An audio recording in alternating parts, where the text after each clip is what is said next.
പിണറായി വിജയനെ പ്രതിപക്ഷ നേതാവാക്കിയത് പുനഃപരിശോധിക്കില്ലെന്ന് CPIM സംസ്ഥാന സെക്രട്ടറി MV ഗോവിന്ദൻ. തെരഞ്ഞെടുപ്പ് അവലോകനത്തിനിടെ ഉണ്ടായ വിമർശനങ്ങൾ ഉൾക്കൊള്ളും. ശൈലി മാറ്റുമോ എന്ന ചോദ്യത്തോട് MV ഗോവിന്ദൻ പ്രതികരിച്ചില്ല. അതിൽ ഞങ്ങൾ സംസ്ഥാന സെക്രട്ടേറിയറ്റും സംസ്ഥാന കമ്മിറ്റി ഏകണ്ഠമായിട്ടാണ് ആരായിരിക്കണം പ്രതിപക്ഷ നേതാവ് എന്ന് ചർച്ച ചെയ്തപ്പോൾ സഖാവ് പിണറായി വിജയൻ പ്രതിപക്ഷ നേതാവായിട്ട് വരട്ടെ എന്ന് തീരുമാനിച്ചത്. ഒരു പുനഃപരിശോധിക്കണമെന്ന് ആര് പറഞ്ഞു ഞങ്ങൾ പറയുന്നത്? ഞങ്ങളതിൽ കൃത്യമായ നിലപാട് സ്വീകരിച്ചിട്ടുണ്ട്. സംസ്ഥാന കമ്മിറ്റിയാണ് തീരുമാനിക്കേണ്ടത്. PB യുടെ അംഗീകാരത്തോടുകൂടി ഞങ്ങൾ ഏകണ്ഠമായിട്ട് തീരുമാനിച്ചിരിക്കുന്നു. തെരഞ്ഞെടുപ്പുമായിട്ട് ബന്ധപ്പെട്ട പരാജയത്തെ സംബന്ധിച്ച് ഗൗരവപൂർണമായ ആഴത്തിലുള്ള നിർഭയമായ ചർച്ച, സാധാരണ പാർട്ടിക്കകത്ത് നിർഭയമായ ചർച്ച തന്നെയാണ്, എന്നാൽ ആഴത്തിലുള്ള ചർച്ച നടത്തണം എന്ന് തന്നെയാണ് ഉദ്ദേശിച്ചത്. ഇതിനിടെ CPIM കേന്ദ്ര കമ്മിറ്റിയുടെ സംഘടനാകാര്യ ഉപസമിതി യോഗം ഡൽഹിയിൽ ആരംഭിച്ചു. സംഘടനാ വിഷയങ്ങൾ ചർച്ച ചെയ്യാനാണ് യോഗം. ബൽറാം നെടുങ്ങാടി ചേരുന്നുണ്ട് വിവരങ്ങളുമായി. ബൽറാം, ഇവിടെ ഇപ്പോൾ ഒട്ടുമിക്ക ജില്ലാ കമ്മിറ്റികളിലും ജില്ലാ സെക്രട്ടേറിയറ്റിലും പിണറായി വിജയനെതിരെ ഒപ്പം MV ഗോവിന്ദന്റെ ശൈലിക്കെതിരെ ഒക്കെ കടുത്ത വിമർശനം, രൂക്ഷ വിമർശനം ഉണ്ടായി. കൊല്ലം പോലെയുള്ള ഇടങ്ങളിൽ നിന്ന് പിണറായി വിജയൻ പ്രതിപക്ഷ നേതൃസ്ഥാനത്ത് നിന്ന് മാറണം എന്ന് പല ജില്ലാ കമ്മിറ്റികളിലും ജില്ലാ സെക്രട്ടേറിയറ്റിലും അഭിപ്രായം ഉയർന്നു. ആ ഘട്ടത്തിലാണ് മാധ്യമങ്ങളുടെ ചോദ്യം വന്നത്. പക്ഷേ അത്തരം വിമർശനങ്ങളൊന്നും ഉണ്ടായിട്ടില്ല, അത്തരം ഒരു ആവശ്യം ഉയർന്നിട്ടില്ല എന്ന് പറഞ്ഞ് തള്ളിക്കളയുകയാണോ MV ഗോവിന്ദൻ? ഗോകുൽ, അത്തരം ഒരു ആവശ്യം ഉയർന്നിട്ടില്ല എന്നല്ല അദ്ദേഹം പ്രതികരിച്ചത്. ഇത്തരത്തിൽ പല ഗോകുൽ സൂചിപ്പിച്ച പോലെ തന്നെ പലയിടങ്ങളിലും ജില്ലാതല നേതൃയോഗങ്ങളിൽ നടന്ന ഈ അവലോകനത്തിൽ കടുത്ത വിമർശനങ്ങൾ നേതൃത്വത്തിനെതിരെ ഉയർന്നിരുന്നു. അത് മുഖ്യമന്ത്രിയായിരുന്ന പിണറായി വിജയനെതിരെയും സംസ്ഥാന സെക്രട്ടറി MV ഗോവിന്ദനെതിരെയും ആണ് വിമർശനങ്ങൾ ഉയർന്നത്.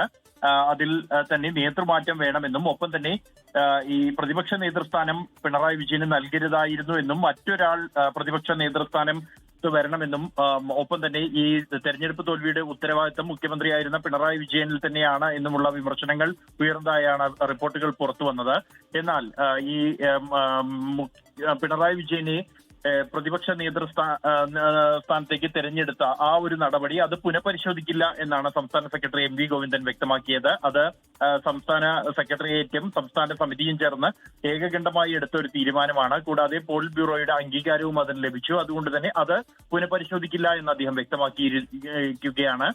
ഒപ്പം തന്നെ മറ്റ് വിഷയങ്ങൾ, വിമർശനങ്ങളെ സംബന്ധിച്ചിടത്തോളം തുറന്ന ചർച്ചകൾ ഈ വിഷയത്തിൽ വേണം എന്നുള്ളതായിരുന്നു നിലപാട് പാർട്ടിയുടെ. അതുകൊണ്ട് തന്നെയാണ് അത്തരത്തിൽ തുറന്ന ചർച്ചകൾ, വിമർശനങ്ങൾ വേണമെന്ന് ആവശ്യപ്പെടുകയും അത്തരത്തിലുള്ള ചർച്ചകൾ ഉയർന്നു വരികയും ചെയ്തത്. അതൊരു പതിവ് രീതിയാണ് എന്നുമാണ് സംസ്ഥാന സെക്രട്ടറി MV ഗോവിന്ദൻ വ്യക്തമാക്കിയിരിക്കുന്നത്. എന്തായാലും ഈ പ്രതിപക്ഷ നേതാവായി പിണറായി വിജയനെ തെരഞ്ഞെടുത്തത് അതിൽ മാറ്റമുണ്ടാകില്ല എന്ന് തന്നെയാണ് ഈ വിമർശനങ്ങൾ ഉയർന്ന ഘട്ടത്തിലും സംസ്ഥാന സെക്രട്ടറിയുടെ പ്രതികരണം.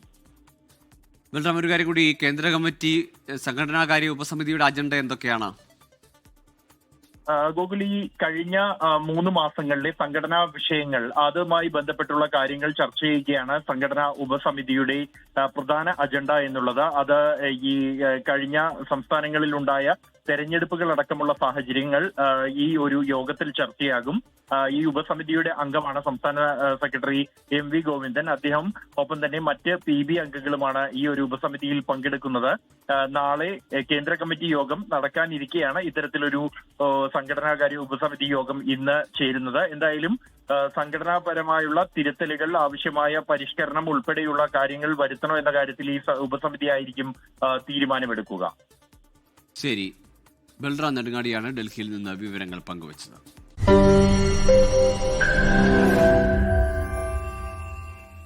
ലോകത്തെവിടെയായാലും ഏത് സമയത്തും 24 വാർത്തകളും ഓഗ്മെന്റഡ് റിയാലിറ്റി പാക്കേജുകളും എക്സ്പ്ലെയിനറുകളും വിശദമായി കാണാൻ ഞങ്ങളുടെ YouTube ചാനൽ നിങ്ങൾക്ക് സബ്സ്ക്രൈബ് ചെയ്യാം.